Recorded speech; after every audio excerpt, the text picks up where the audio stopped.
Well, not only is it an exceptional event, but it is, I think, the most important event in American history, because it not only legally created the United States as a government, but it infused into our culture almost everything we believe. Our highest aspirations, our noblest ideals, our belief in equality, liberty, constitutionalism, all of these things come out of the Revolution. So the Revolution created almost everything we believe as Americans. And for that reason, it has to be the most important event. Not to mention the institutions of our government. The presidency, the Congress, the Supreme Court, all of this is created by the Revolution. So it's got to be the most important event in our history. Well, it's because the Revolution was transformative. You start with a monarchical society in a world of monarchies.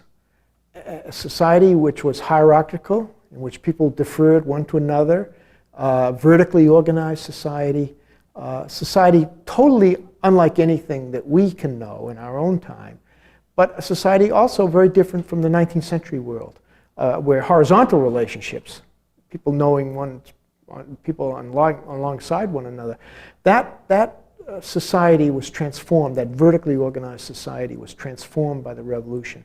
People came to relate to one another in a very different way, and you had the emergence of, in the northern states at least, of a recognizably modern society, commercially oriented, capitalistic, and with a great deal of emphasis on equality and democracy.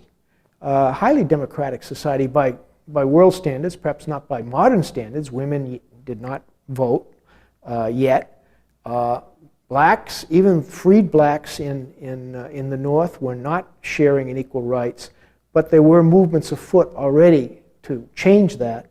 But by the standards of the time, in the rest of the world, the United States had become, by 1820, the most democratic society in the world. And so that occurred in a relatively short period of time. From the time of the Revolution, 1760s, to the 1820s, you have a vast transformation, I think, of the culture, particularly in the northern states. The South remained much more 18th century-ish. And the difference between these two sections, of course, already visible by 1820, culminated in the Civil War.